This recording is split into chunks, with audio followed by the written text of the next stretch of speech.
কেউ যদি বাবা হতে পারে, তা স্কুলে পড়া লাগবে না, খালি বাবা হয়ে যাও, মন্ত্রীরাও তোর পায়ে মাথা ঠুকবে। ঠিক বললাম না ভুল বললাম? হ্যাঁ, তা না হলে ধর্ষণ কেসের আসামি বাবা রাম রহিম, তার গুফাতে মন্ত্রীরা আশীর্বাদ দিতে গেছে, আর সে হারামখোর ধর্ষণের আসামি, কয়েকশো মেয়েকে ধর্ষণ করেছে, জেলের কুঠরিতে আছে। শুনেন আমার ভাই, দুঃখটা কোথায়? MA পাস, BSc, BCom ভণ্ড বাবার কাছে এসছে। আমাদের যারা মুসলিমদের ভণ্ড বাবা এসে বলছে, কি বুঝলেন, স্কুলে পড়ে, কলেজে পড়ে, 1 বছর প্রেম করেছে, এরপরে মেয়েটা সুইচ অফ করে দিয়েছে মোবাইল। এসি হুজুরের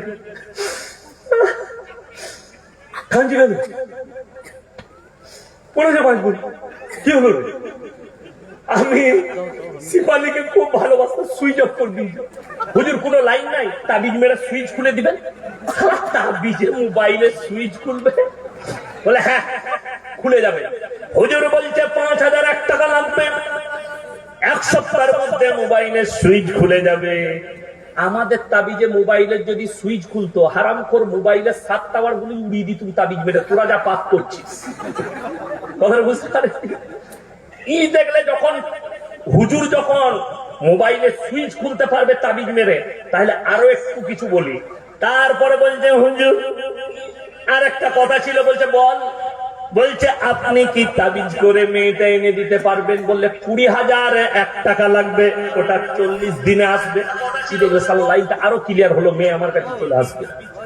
ইয়ে হারামখোর ঘরে গিয়ে দেখছে টাকা পয়সা তো নাই, মায়ের 5টা ছাগল ছিল, রাতের বেলায় চুরি করে নিয়ে গিয়ে বেঁচে দিয়েছে। যা বুঝে বারবার ছাগল চোর। দিয়ে টাকা নিয়ে হুজুরকে দিয়েছে কত? 20,001 টাকা, চলে আসবে। আপনারা বলুন, আমাদের তাবিজে যদি মেয়ে আসবে, মেয়েটা তোর কাছে যাবে কেন? সে তো আগে আমার কাছে আসবে। কথা বুঝতে পারিনি? আচ্ছা, তাবিজে যদি মেয়ে পাওয়া যেত, আমরা কেউ ইমামতি করতাম না তো? কে বললে? আমি এই জলসাও করতে আসতাম না, আর এই মৌলবীরা ইমামতিও করতো না, আর মানসাতেও থাকতাম না। কেন? খালি খোঁজ লাগাতাম বাপের একটা বিটি বড় লোক কে আছে, মার তাবিজ একটা নিলে বড় লোকের জামাই, আর কিছু করা লাগবে না। কথাটা বুঝতে পারেন? বড় লোকের জামাই হয়ে গেছি তো আর কিছু করা লাগবে? তারই বাপের খাবো। তাবিজে মেয়ে পাওয়া যায়, আশ্চর্য লাগে। আমি একটা জলসায় বলেছি, যদি কোনো বাপের বেটা মৌলবি বলে যে না আমি তাবিজ করে মেয়ে এনে দিতে পারবো, সে আমার সঙ্গে যোগাযোগ করে। আমি একটা নায়িকাকে পছন্দ করে বলবো, তাকে খালি বাংলাদেশ থেকে এনে দিবি। বাংলাদেশের একটা মেয়ে নায়িকা দেখলাম, সে ভুরু ফিলাপ করে সেজে বলছে আমাকে যদি কোনো হুজুর বিয়ে করে, আমি বিয়ে করে এরপর নামাজ রোজা করব। তোকে আমি দাওয়াত দিচ্ছি, আমাদের একটা বউ আছে, তুই যদি আছিস তাই তোকে আমি করব। বড় কষ্ট লাগে। এরা বলছে আমরা মুসলমান হব। আপনি ভেবে দেখুন, ইমামের বেতন কত? 6,000। আর গ্রামের একজন ধনী ব্যক্তি প্রত্যেক দিন 1 লাখ টাকা ইনকাম করে, না হলে 50,000 ইনকাম করে। সে কি বলছে জানেন? হুজুর ব্যবসা খুব খারাপ যাচ্ছে, কি করতে হবে? বলে একটা বরকতের তাবিজ দেন। ভাই আমাদের তাবিজে বরকত হলে তুই বড় লোক হচ্ছিস না, আমরা আগে হতাম। তাবিজ শুনেলেন, জাইয়াদ আলেমের কাছে যাবেন। আপনার জ্বর এসছে, একটা বড় আলেমের কাছে যাবেন, হুজুর পানিটা একটু দম করে দেন। সে কোরআনের আয়াত পড়ে দিবে। আমাদের বর্ধমান জেলায় এক হারামখোর মাজারে তাবিজ বিক্রি করছে, জুম্মার নামাজও পড়ে না, পিশাব করে পানি উলাই না। মুসলিমদের আমি প্রমাণ দেবো, যদি বাপের বেটা হন আমার গাড়িতে চাপেন, আপনাকে আমি সকালবেলায় ট্রেন ধরাবো, আপনাকে ট্রেনে খাবার আপনাকে 1,000 টাকা দেবো, যদি প্রমাণ না দিতে পারি। আমি তার মাজারে নিয়ে গিয়ে প্রমাণ দেবো, মালটা বসে আছে। আমি সেই রকমই বাপের বেটা, ইনশাল্লাহ নিয়ে গিয়ে মাজারে প্রমাণ দেবো, এই দেখো এই লোকটা জীবনে নামাজ পড়ে না, পিশাব করে পানিটাও লাই না। মানুষটা দিকে পীর ভেবে তাদের কাছে ভালো মন্দ চাইতে যাচ্ছে, তাদের কাছে ভালো মন্দ লিখছে। আমার আব্বাজির বয়স হলো 78 বছর। এখানে হাজী সাহেব কে কে আছেন? হাত তুলেন। তাড়াতাড়ি হাত তুলেন। হাজী সাহেব কে কে আছেন? কে আছেন? হাত তুলেন। কই? আপনি হাত তুলবেন না? তুলেন। হজ করে না, উমরা করেছেন তো? তা উমরা বালায় আপনি তো গেইছেন মক্কা মদিনায়, হাত তুলেন। উমরা কে কে করেছেন? হাত তুলেন। মাশাআল্লাহ। দেখুন, মক্কা থেকে মদিনা 470 কিলোমিটার রাস্তা, ঠিক বললাম তো? কটা মাজার দেখেছিলেন? একটাও মাজার নাই। আর আমার বাড়ি থেকে আপনাদের এখানে 252 কিলোমিটার রাস্তা, 252,000-এর বেশি মাল আছে। আমি খালি চিন্তা করি আল্লাহ, আপনি ইমানদারির সঙ্গে দেওবন্দ পাস কাশ্মী কে কে আছেন? কাশ্মী কে আছেন? আছে নাকি? কই কই এদিকে, এই তো মাশাআল্লাহ, আগে তশরিফ লাই, ইনাকে জিজ্ঞেস করুন দেওবন্দে যে মাজারে কাশ্মী আছে সেখানে একটাও মাজার নয়, সব প্লেন কবর। ঠিক তো? প্লেন কবর। কিন্তু বড় দুঃখ লাগে, আমার আব্বাজির বয়স হয়েছে এই ৭৮ থেকে ৮০ বছর। আমার আব্বাজি যদি আমাকে বলে বাপ ইয়াসিন আমি যদি মরে যাই আমার কবরটা নদীর মধ্যেখানে দিবি, তো আমার দেয়া যাবে? কথা বলে না? আমাকে ভাবতে হবে কোরআনের একটা কথা, যে কোরআনে আছে মানুষ যখন বৃদ্ধকালে পৌঁছায় তখন খেয়ে বলে খাই নাই, শুয়ে বলে শুই নাই, তারা বাচ্চা ছেলের মতো হয়ে যায়। এটা কোরআন। আমার আব্বাজি ভুল বকছেন, এটা করা যাবে না, কবরস্থানেই দাফন করতে হবে। আমি খালি চিন্তা করি কোন গাঁজা খোরার মাতালে হাজি আলী বাবার কবরটা পানির মধ্যখানে দিতে গিয়েছিল। কোথায়? মুম্বাই। হ্যাঁ, আমি তো ভয়ে নামি না, গাড়ির ভেতরে বসে ওইখানে খাই। আমরা নামলি মালরা পেলে আমাকে মারবে। হ্যাঁ, অবাক লাগে। আচ্ছা বলুন, এখন আমি বেঁচে আছি না নাই? কথা বলছি যখন বেঁচে আছি, আমার কাছে যদি আপনারা টাকা চান, এখন যদি ইনি বলেন যে ভাই 10 টাকা দেন, তো আমি দিতে পারবো না? আচ্ছা আমি যদি মরে যাই আর চাই, তা পারবো না? অবাক লাগে। আমার আব্বাজি এখন ভালো করে চলতে পারছে না, ধরে ধরে স্টেজে চাপাতে হচ্ছে, ধরে ধরে, বয়স হয়ে গেছে। তো আমার আব্বা এখন দুর্বল। তো আমাদের দেশের কথা হচ্ছে পীর সাহেব যখন বেঁচে ছিল তখন লড়ন চড়ন করতে পারছে না, মরে গেছে বলছে পাওয়ার বেড়ে গেছে, যা পুজো করে। এটাই অবাকের কথা। হাজি আলী মাজারে যদি চান, ভেতরে ঢুকছে BMW মার্সিডিজ ওডির গাড়ি নিয়ে, আর চাদরটা চাপাচ্ছে 5,000 10,000 চাদর। বাবা हमको बच्चा दे दो, বাবা हमको पैसा दो, हमारा कारोबार दे दो, সব বলছে। আর যখন বেরিয়ে আসছে রাস্তার দুদিকে ভিখারি বসে আছে, আল্লাহকে নামতে দে দে, আল্লাহকে নামতে দে দে। ওই ভিখারিটাও জানে টাকাটা তোর পকেটে আছে, মাজারে নাই। ওই জন্য সে মালু মাজারেই চাইতো, ও জানে মাজারে মাল নাই। কথাটা বুঝতে পেরেছেন না পারেননি? ভিখারিটা জানে তোর পকেটে টাকা আছে, তুই বার করে দিবি, ওই জন্য তোর কাছে। ভিখারি একটা ভিক্ষুক, সে চাইছে যার পকেটে টাকা আছে তার কাছে, আর এর চাইছে একটা মানুষ দুনিয়া থেকে চলে গেছে কবরে গিয়ে। শুনেলেন, মক্কা থেকে মদিনা যে কথাটা বললাম ওটা তো দূরের কথা। এই উমরার হাজিদিকে জিজ্ঞেস করুন, আল্লাহর নবীর কবরে চাদর চড়িয়েছিলেন? যদি কবরে চাদর চড়ানো জায়েজ হতো, আল্লাহ রসুলের কবরটা আসমান পর্যন্ত হিরে মতি মুক্ত চাদরে ঢেকে যেত। রসুলের কবরে জায়েজ নেই, পৃথিবীর আর কোন মৌলবি মুল্লা পীর ফকিরের কবরের জন্য জায়েজ হতে পারে না। আল্লাহ রসুলের কবরে সিজদা নেই, পৃথিবীর আর কোন মৌলবি মুল্লা পীর ফকিরের কবরের জন্য সিজদা চলতে পারে না। আল্লাহ রসুল সাল্লাল্লাহু আলাইহি সাল্লাম যে আখলাক দিয়ে গেছে, সে আখলাক তুমি পাওনি, তুমি পেয়েছো শয়তানের। আজকে বড় কষ্ট লাগে, অনেক মুসলমান যারা গাফিল আছেন তারা শুনে যান, বেঈমান কাফেররা এমন একটা মেহনত চালিয়েছে, আপনার আমার ঘরে হারাম আওলাদে ভরে যাবে। যদি বলেন তার ব্যাখ্যা, তাকে উসমানী সাহেব দিয়েছেন। আজকে আমি জলসা করতে এসেছি, আমাকে যদি জিজ্ঞেস করে ইনি আপনি কে, আমি আমার বাবার নাম লুবো না মায়ের? বাবা, আমি মোল্লা শওকত আলী মাজাহিরির ছেলে। আমার ভাই, আমি যদি ইনাকে জিজ্ঞেস করি আপনি কে, ইনি বাবার নাম লিবে না মায়ের? বাবার। যদি বাবা মারা যায় তাও আমরা বলি আমি মৃত অমুকের ছেলে, ঠিক কিনা? আপনাদের এখানে ছাগল আছে না নাই? এই ছাগলের বাচ্চা হলে পাঁঠার বাচ্চা বলেন না ছাগলের? গায়ের বাচ্চা হলে ষাঁড়ের বাচ্চা বলেন না গায়ের বাচ্চা? শুনেলেন আমার বন্ধুগণ, আমার ভাই, আল্লাহ তাআলা ইনসানের পরিচয় যেটা ঘটিয়েছে ওটা বাপের দ্বারা, আর জানোয়ারের পরিচয় ঘটিয়েছে মায়ের দ্বারা। শুনেলেন, পার্লামেন্টে এই ভারতের মাটিতে সুপ্রিম কোর্ট রায় দিয়েছে পরকীয়ার। আল্লাহ রসুলের হাদিস, কিয়ামতের পূর্বে কিয়ামতের আলামতের মধ্যে মারাত্মক আলামত, বর্বরতার যুগের পাপগুলো মডেলিং হয়ে ফিরে আসবে তোমাদের সমাজে। আজকে যে সমকামিতায় রায় দিয়েছে সুপ্রিম কোর্ট, এই সমকামিতা এটা কোন রসুলের যুগের পাপ নয়, ইব্রাহিম নবীর যুগের পাপ নয়, ইসহাক নবীর যুগের পাপ নয়, এটা হচ্ছে হযরতে লূত নবীর কওমের পাপ। আজকে ফিরে এসছে কওমে লূতকে আল্লাহ তাআলা। যে শিক্ষিত যুবক যুবতীরা যারা স্কুল কলেজের ছাত্র ছাত্রী আছো, যারা এই সমকামিতে লিপ্ত হতে চাইছো, তাদেরকে বলে দিই, শোনো, আল্লাহ কোরআনে লাকির টেনে দিয়েছেন, দুজন নবীর বিবি জাহান্নামে যাবে, তারা আর নবীরা তাদেরকে পার করাবার রাস্তা খুঁজে পাবে না। কোরআনে আছে আল্লাহ লাকির টেনে দিয়েছেন হযরতে নূহ নবী আর লূত নবী।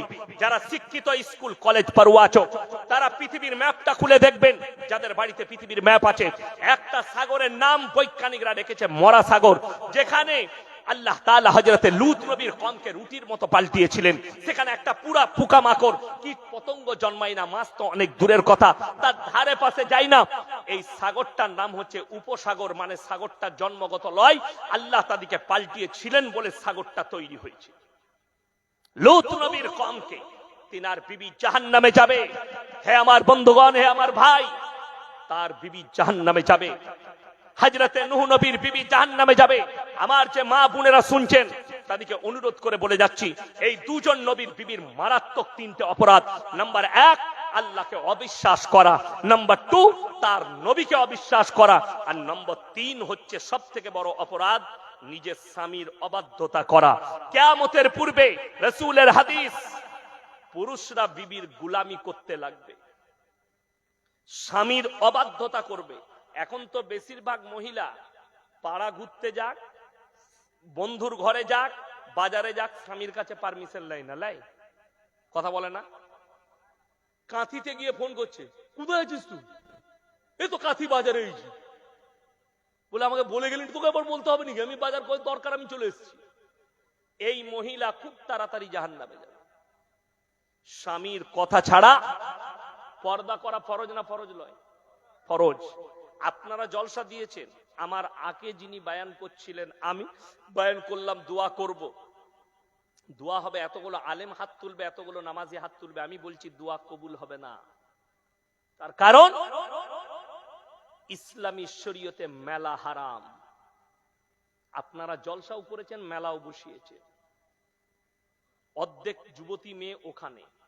পর্দা করা ফরজ, আপনি ফরজকে ছিঁড়ে রেখে দিয়েছেন। আপনি ভেবেছেন একবারও?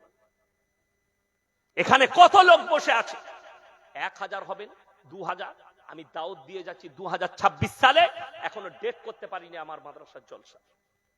কমপক্ষে 25,000 থেকে 30,000 শ্রোতা খায়, 8,000 মহিলা থাকে, সবাইকে 1 কেজি করে বিরিয়ানির প্যাকেট দিই। 130 টাকা কিলো চালের বিরিয়ানি হয়, 40টা গরু জবাই হয়। বিশ্বাস করবেন না, একটা দোকান দেখাতে পারবেন না 4-5টা চায়ের দোকান ছাড়া, ওগুলো পুরুষ মানুষদের জন্য। আর যেদিকে পুরুষ মানুষ প্যান্ডেল আছে, একটা মহিলা আপনি রাস্তায় দেখাতে পারলে আমি ইয়াসিন আর জীবনে সমাজের বুকে কথা রাখবো। আর আপনারা জলসা করেছেন, সমস্ত যুবতী বিটি ছেলেগুলো রাস্তার উপরে। আমি যখন ঢুকলাম তখনও দেখে গেলাম, আমি যখন এলাম তখনও দেখলাম কিছু বিটি ছেলে। আপনারা কি মনে করেছেন বোরকাটা ফরজ, বোরকাটা পর্দা? বোরকাটা পর্দা তখন যখন প্রয়োজনে বের হবে, তখন বিনা প্রয়োজনে বোরকা পরে বেরোনটাও বেপরদায়। আমি সেদিনের জলসায় বলেছি, এটা আমাদের আকাবিরদের আখলাক নয়। গুজরাটের একজন মুফতি একটা হিরোইনকে বিয়ে করেছে, সানা খানকে, তার নাম হচ্ছে মুফতি আনাস। একে মুফতি বললে পাপ হবে, সমাজের কলঙ্ক। প্রতিনিয়ত তার বিবি তখন ছিল ন্যাংটো অবস্থায়, অ্যাক্টিভ ছিল ফেসবুকে, এখন বোরকা পরে অ্যাক্টিভ আছে ফেসবুকে। তার ছেলে হচ্ছে ফেসবুক জানতে পারছে দুনিয়ার লোক, এটা শরীয়তে হারাম। আমি ইয়াসিন 17 থেকে 18টা বছর এই জলসার মেহফিলে আছি। আজকে আপনারা আমাকে মোবাইলে চিনেছেন, আজ 18টা বছর জলসা করছি। আমি যেদিন থেকে ফারেক হয়ে এসেছি সেই দিন থেকে স্টেজে বসেছি আমি। আর আমার উৎপত্তি শুরু হয়েছে মেদিনীপুর থেকে, মুরাকাটা মহেশপুর থেকে। প্রথম প্রোগ্রাম আমার জীবনের করেছি মুরাকাটা মহেশপুর, একজনের বাড়িতে প্রোগ্রাম। আমার উৎপত্তি মেদিনীপুর জেলা থেকেই হয়েছে। আমার ভাই, আজকে 17টা বছর জলসা করছি। অবাক হবেন, আমার ফেসবুক আইডি আছে এমডি ইয়াসিন আহমদ, খুলে দেখেলেন। আমার মেয়ের যদি একটা ছবি আপনি বার করতে পারেন, আমি জুতোর মালা পরে ঘর যাব। আজকে বড় কষ্ট লাগে। ইয়াসিন ভাইকে ভালোবাসেন, ভক্তি করেন, আলহামদুলিল্লাহ, কিন্তু শুনেলেন, হে আমার যুবক, তোমার বন্ধুত্বটা যেন ক্লাবে শেষ হয়, তোমার বন্ধুত্ব মেহমান খানায় শেষ, তোমার বন্ধুত্ব খেলার মাঠে শেষ, তোমার বন্ধুত্ব চায়ের দোকানে শেষ। বন্ধুত্ব যদি বিবির বিছানায় যায়, তোমার বিবি পরকীয়ায় লিপ্ত হবে। ইয়াসিনকে যতই ভালোবাসুন, আপনার বিবির জন্য আমি পর্দা। একজন নারী, আপনি ইয়াসিনকে ভালোবাসেন, নিজে আপনার ঘরে বস করালেন, বউকে ডেকে দিলেন, ইয়াসিন এটা তোমার ভাই হয়, কথা বলো। আর তুমি গেলে নাস্তা আনতে, আমাকে দিলে তোমার বউয়ের সাথে গল্প করতে। আমি যদি 3 দিন গল্প করতে পাই, 4 দিনে তো তোর বউটা এমনি নিয়ে পালাবো আমি। ইসলাম শরীয়ত বলছে হারাম। নির্জনে একজন পর পুরুষ আর নারী এক কাছে হলে 3য় নম্বর যে ব্যক্তি হাজিরি দেয় তার নাম হচ্ছে শয়তান। আর কোরআনে আছে ইন্না শাইতানা লিল ইনসানি আদুব্বুম মুবিন, শয়তান হচ্ছে মানুষের প্রকাশ্য দুশমন। আপনি অবাক হবেন, আমার গাড়িতে রাখা আছে, আমি চকলেট খাবার লেগে নিয়েছিলাম। একটা চকলেট, ছোট চকলেটের দাম 1 টাকা, ঠিক বললাম না ভুল বললাম? আচ্ছা, ওটা খোলা বিক্রি করে না প্যাকেটের মধ্যে থাকে? প্যাকেটে। আপনি ভেবে দেখুন, 1 টাকা দামি চকলেট সেটা প্যাকেটের মধ্যে রেখেছে। যদি কোনো দোকানদার খুলে বিক্রি করে, আপনি নেবেন না কেন? এটাই ধুলো পড়েছে, আর এটাই মাছি বসেছে, নোংরা হয়ে গেছে, আর ইজ্জত নষ্ট হয়ে গেছে। তোমার কাছে 1 টাকা চকলেটের ইজ্জত আছে, কিন্তু তোমার মায়ের ইজ্জত তোমার কাছে নেই, তোমার বিবির ইজ্জত নেই, তোমার বোনের ইজ্জত নাই, তোমার বিটির ইজ্জত নাই, যে তুমি বেপর্দা করে দিয়েছো। অথচ ইসলামে পর্দা করা ফরজ। যেদিন থেকে পর্দা ফরজ হয়েছে, রিওয়ায়েতে আছে আল্লাহ নবী এবং সাহাবীদের বিবিরা পায়ের নখটা পর্যন্ত হুজরাখানা থেকে বের করে। আজকে দেখুন, মক্কা মদিনায় 40 লাখ হাজির হয় না? হয় না।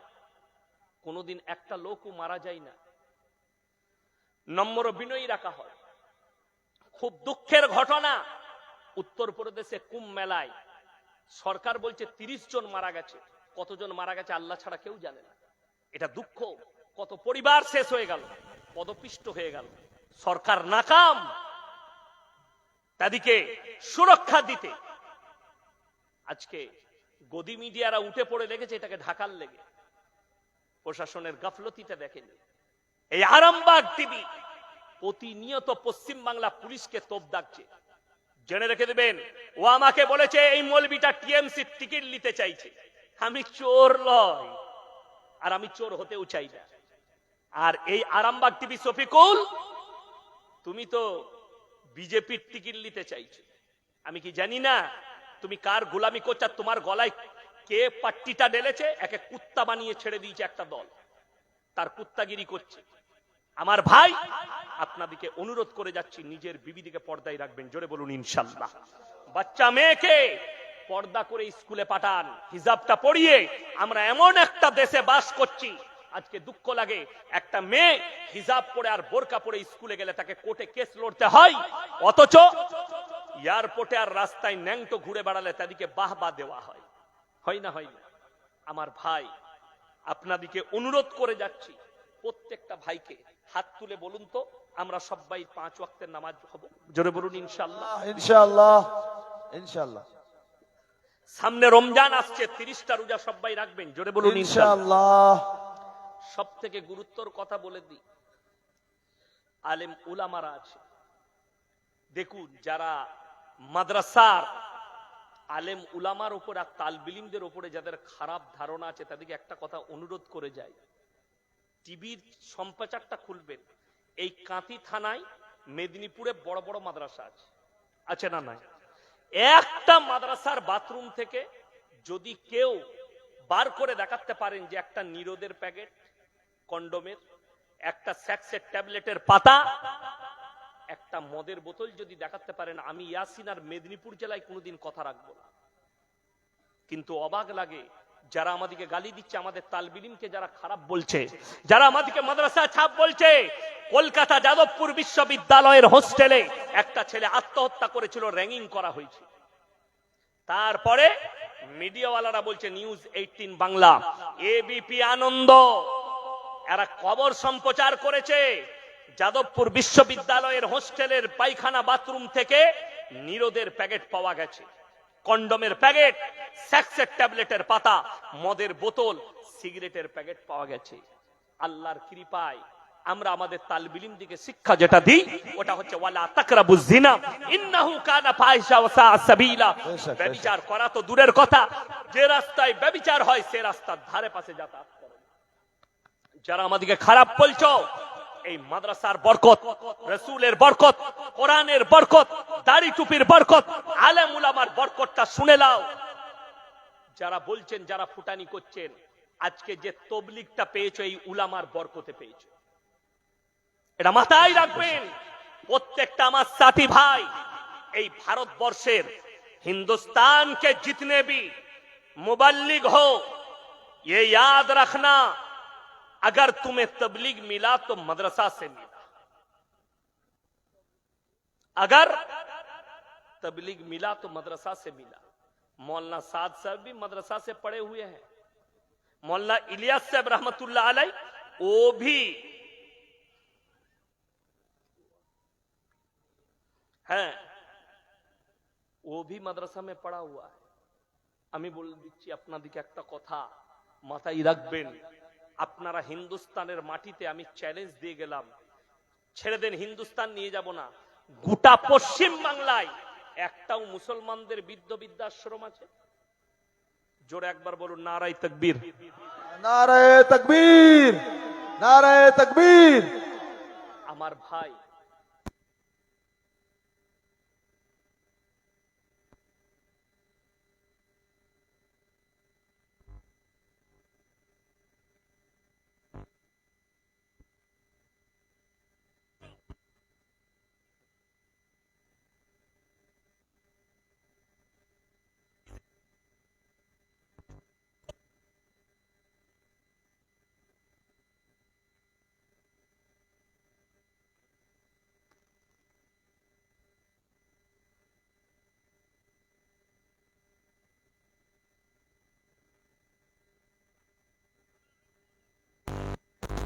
আল্লাহ তাআলা উলামাদের জন্য কোরআনে কি বলেছে?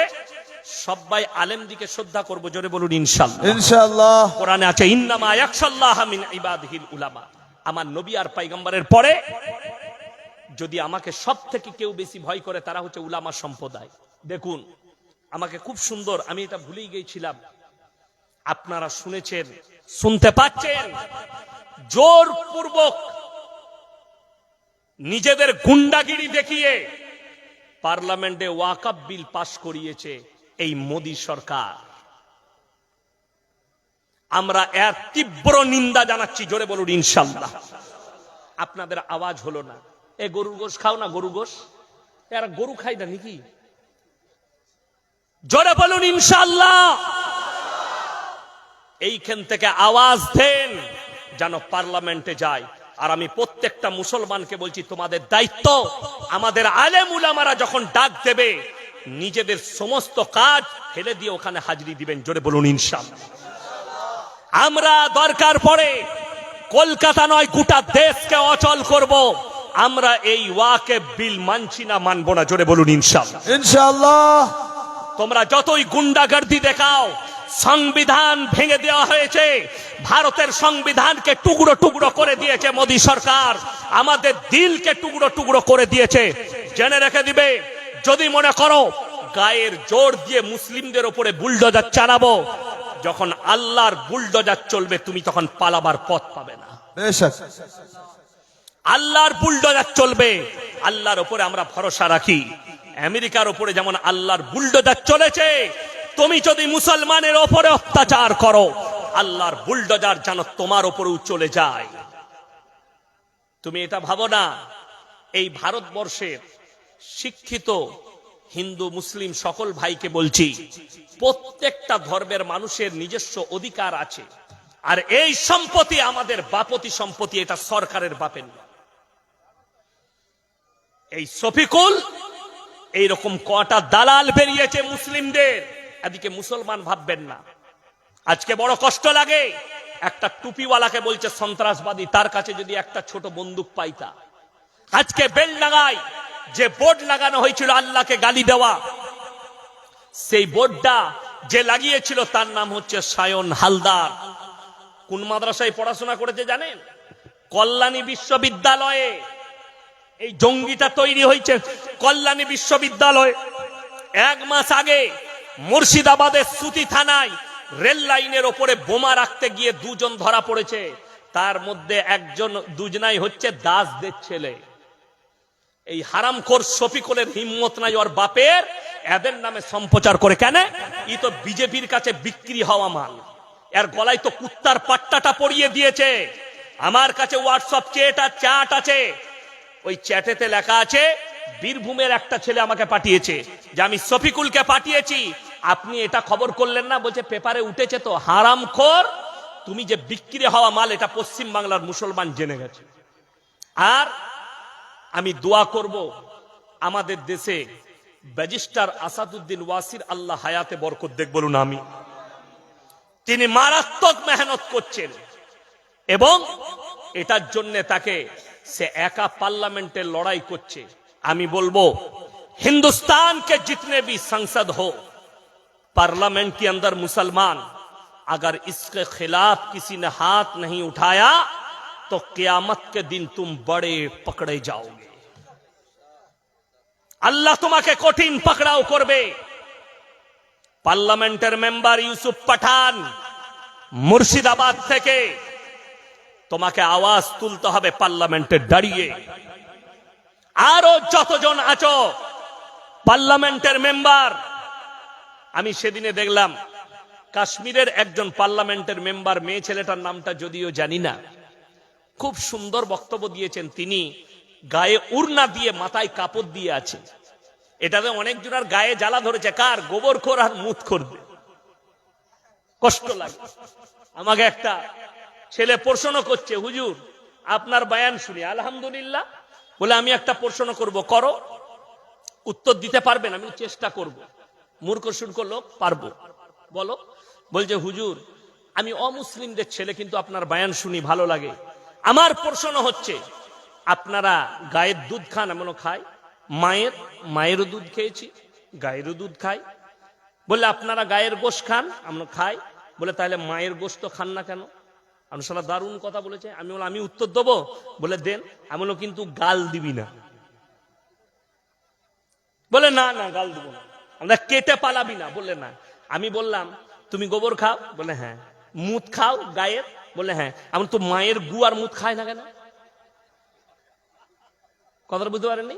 গাই যদি মা হয়, সে তোকে জন্ম দেয়নি, যদি তার মুত তার গোবরটা খাওয়া যায়, তাহলে যে মা তোকে জন্ম দিয়েছে তার গু মুত কেন খাবি না?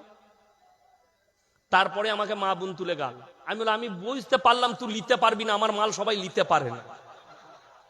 এই শফিকুলকে আমি কুত্তা ছুটানো করে দিয়েছি, কুত্তার মতো ছুট করিয়েছি। এখন ছুটে বেড়াচ্ছে, বিভিন্ন মৌলবীর সাক্ষাৎকার নিচ্ছে নিজেকে মুসলমান প্রমাণ করাবার জন্য। তোর যদি বাপের হিম্মত থাকে মৌলবীদিকে নিয়ে সাক্ষাৎকার নয়, আমার সঙ্গে 10 মিনিট বস। আরামবাগে বসলে, আরামবাগের আইসির সাথে আমি কথা বলছি, রাকেশ সিং এর সাথে, সেখানকার যিনি বড়বাবু আছেন। আর যদি আমার থানায় বসিস, আমার থানার আইসি বড়বাবুর সাথে আমি নিজে কথা বলবো। তিনি খুব ভদ্র মানুষ। আমার থানার যিনি সিআই সাহেব আছেন, উনি খুব ভদ্র লোক, আমাকে খুব রেসপেক্ট করেন, সম্মান করেন। আমি তাইলে ওর সাথেও কথা বলবো যে আমার গলসি থানায় একটা হলেতে বসার ব্যবস্থা করব, দেখবো তোর মধ্যে কত দম আছে। তুই যে মুসলমান প্রমাণ কর আমার সাথে বসে। আমার 100টা ইউটিউবার থাকবে, তোর জটা পারবি দালাল চ্যানেলওয়ালাকে ডেকে নিয়ে আয়।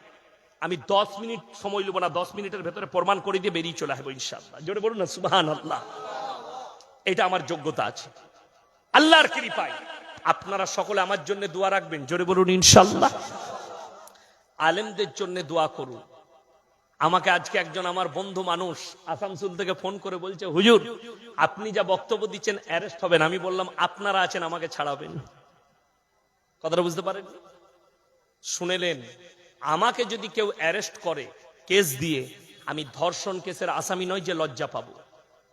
আমি ধর্ষণ কেসের আসামি নয়, আমি মার্ডার কেসের আসামি নয়, আমি চুরির কেসের আসামি নয়। আল্লাহর কৃপায়, আল্লাহর মহব্বতে, কোরআনের মহব্বতে, আর রাসূলের মহব্বতে যদি জেল কেন, আমার কাছে যদি আমাকে ফাঁসির মঞ্চে চাপতে বলো, আমার রাসূলের মহব্বতে ফাঁসি মঞ্জুর আছে।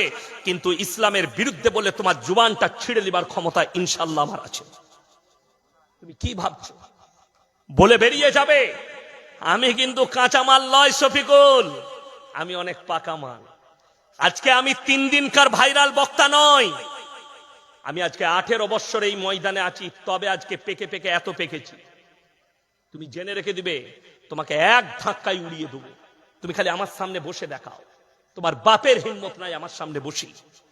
অথচ ইসলামের বিরুদ্ধে প্রোপাগান্ডা চালাচ্ছে, ইসলামের বিরুদ্ধে বড় ষড়যন্ত্র চালাচ্ছে এই শফিকুল হারামখোর। আপনারা বেঁচে থাকবেন, সকলে হাত তুলে বলুন তো আমরা আলেমদের সঙ্গে আছি? জোরে বলুন ইনশাআল্লাহ। আমি জানি মেদিনীপুরের মাটি খুব ভালো মাটি, এবং মেদিনীপুর জেলায় হিন্দু মুসলিম ভাইরা আমরা পশ্চিম বাংলায় সম্প্রীতির সঙ্গে থাকি, ঠিক কিনা? আমি কালকের জলসায় বলেছি, নূপুর শর্মা আল্লাহর নবীকে গালি দিয়েছে বলে গোটা হিন্দু সমাজ দায়ী নয়। একটা মানুষ খারাপ কাজ করলে গোটা কমিউনিটি দায়ী হবে না। মসজিদে জুতো চুরি হয় না জুম্মার দিনে? আপনি যদি বলেন মুসল্লিরা চোর, তো আপনার থেকে বড় গুমরা আর বেঈমান কেউ নাই। কেন? নামাজি কখনো চোর লয়, চোর নামাজি সাজে। কথাটা বুঝেছেন না বুঝেননি? চোর নামাজি সাজে, নামাজি কখনো চোর লয়।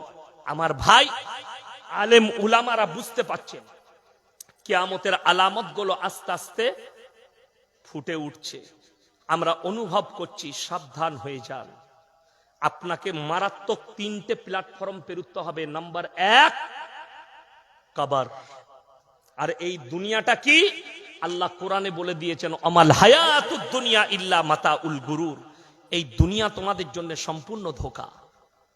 নাম্বার 1 কবর। ওই প্ল্যাটফর্মটা পেরুতে হবে কিয়ামতের দিন পর্যন্ত। আল্লাহ কিয়ামতের দিনে দাঁড় করাবে 2টো প্ল্যাটফর্ম। দ্বিতীয় নম্বর, ওটা কিয়ামতের ময়দান, বিচারের দিবস। তৃতীয় নম্বর প্ল্যাটফর্মটা হবে মারাত্মক কঠিন প্ল্যাটফর্ম। পুলসিরাতের উপরে পার হতে হবে। ওখানেই ডিসাইড হবে জান্নাত আর জাহান্নাম। যারা ভাবছেন আল্লাহ এতগুলো মানুষের কি করে হিসেব নিবেন, আল্লাহ কোরআনে বলেছেন আমার কাছে কত সহজ। শোনো, ইকরা কিতাবাক কাফা বিনাফসিকাল ইয়াউমা আলাইকা হাসিবা। আমি প্রত্যেকটা নারী পুরুষের হাতে তাদের আমলনামা ধরিয়ে দেব, আর আল্লাহ বলবেন তুমি নিজের মুখে নিজের হিসেবটা দাও।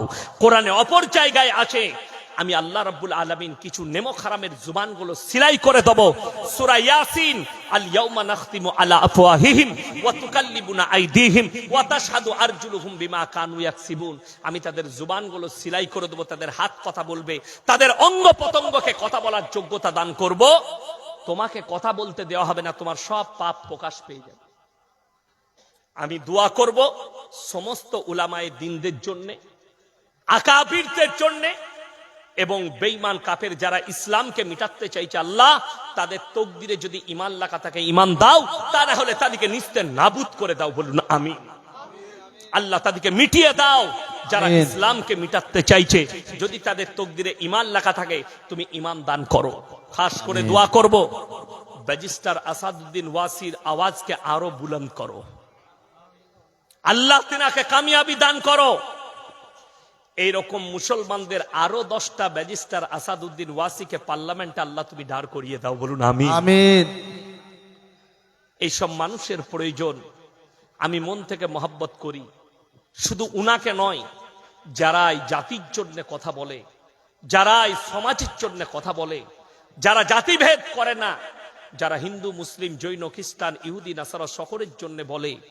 শুনেলেন রাসূলের একটা হাদিস লাস্টে শোনাই দোয়া করার আগে, সেটা হচ্ছে তোমরা মুমিন ততক্ষণ হতে পারবে না যতক্ষণ পর্যন্ত তোমার কাছ থেকে তোমার প্রতিবেশী সুরক্ষিত নয়। আল্লাহ রাসূল বললেন, তোমরা দেখো না তোমার বাড়ির পাশে কে বসবাস করছে, সে হিন্দু হোক, দলিত হোক, খ্রিস্টান হোক, বাউরি হোক, বাগদি হোক, সে যদি ক্ষুধার্ত হয় খাবার দাও, বস্ত্রহীন হলে বস্ত্র দাও, বিপদে পড়লে পাশে দাঁড়াও। রাসূল আকরাম সাল্লাল্লাহু আলাইহি সাল্লাম বললেন, তোমরা তোমাদের বাড়ির দেওয়ালটা এত উঁচু করো না যে পাশের গরিবের গরিবিটা না দেখতে পাও। আমার আব্বাজি একদিন শোনাচ্ছিলেন ইয়াসিন, আমার মাদ্রাসা শিক্ষক দিকে, আমি যখন পুরসাই ইমামতি করেছি, আমার এমনও মুক্তাদি ছিল, ফজরের নামাজ পড়ে মালদার মুক্তাদি, গরিবদের বাড়ির চুলাগুলোই পা ভরে দেখতো কার চুলাতে আগুন নেই। যার চুলাতে আগুন নেই বুঝতে পারতেন রাত্রে এর বাড়িতে রান্না খাওয়া হয়নি। তিনি বাজার থেকে সমস্ত মাল কিনে এনে তাদের দরজায় তারা ঘুম থেকে উঠার আগে নামিয়ে দিয়ে পালিয়ে যেতেন। জোরে বলুন সুবহানাল্লাহ। সুবহানাল্লাহ।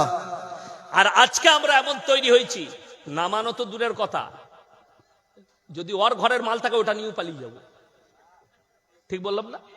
আমাদের দেখুন কিয়ামতের আলামত শুনবেন, মারাত্মক, শুনিয়ে দিয়ে যাই। লাস্ট কথা, একটা বাচ্চা ছেলে কাঁথি বাজারে 10 টাকা চুরি করেছে, ভিক্ষা করে খায় পেটের জন্য, বাপ নাই মা নেই, পেটের জন্য 10 টাকা চুরি করেছে, তাকে গাছে বেঁধে পিটাই সমাজের লোক, ছেলেটা চোর। ঠিক বললাম না ভুল বললাম? 10 টাকা চুরি করেছে, তাকে চোর বলে গাছে বেঁধে পিটাচ্ছে। অথচ হাই রে মুসলমান, যারা কওমে লাখ লাখ কোটি কোটি টাকা মেরে নিচ্ছে তাদেরকে স্টেজে দেখে আমরা গলায় মালা পড়াই, এটা সমাজসেবী। समझदारों के लिए इशारा काफी है, इससे ज्यादा हम नहीं बोलेंगे। बस আল্লাহ মাফ করে।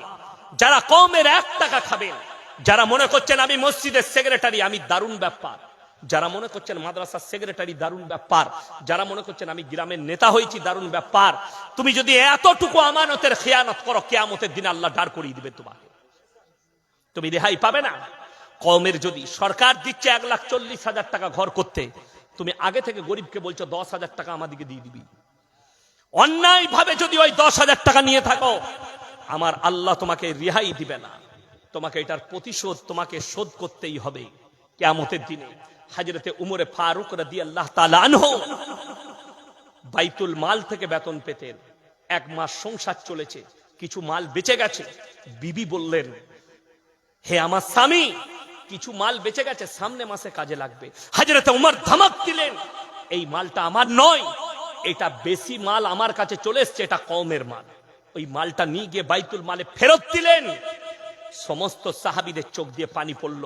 এত বড় ন্যায় পরায়ণ বাদশা হযরতে উমরে ফারুক রাদিয়াল্লাহু তাআলা আনহুর কাছে সেই যুগে মিশরের বাদশা এলেন আর বললেন, হে উমর, আমি মিশরের বাদশা, তুমি কিভাবে দেশ চালাও, কেমন গভর্নর, গোটা পৃথিবীতে তোমার নামের ডাঙ্কা বাজছে। হযরতে উমর বললেন, এটা যদি জানতে চাও আমার বাড়িতে একদিন দাওয়াত খেতে হবে। হযরতে উমরের দাওয়াত কবুল করলেন। আর দস্তরখানে যখন তার বাড়িতে বসলেন, তার বেটা আব্দুল্লাহকে বললে, আব্দুল্লাহ খাবার নিয়ে এসো। একটা বাটিতে কটোরায় জৈতুনের তেল, একটা প্লেটে জবের রুটি, তাছাড়া আর কিচ্ছু নেই। ওই মিশরের বাদশা বললে, হে উমর, তুমি এত বড় গভর্নর, তোমার দস্তরখানে এরকম খাবার? বলে, তুমি কি খাও? বলে, আমার দস্তরখানে উটের মাংস পাবে, দুম্বার মাংস পাবে, বকরির মাংস পাবে, আখরোট, মুনাক্কা, কাজু, কিশমিশ, পেস্তা বাদাম পাবে।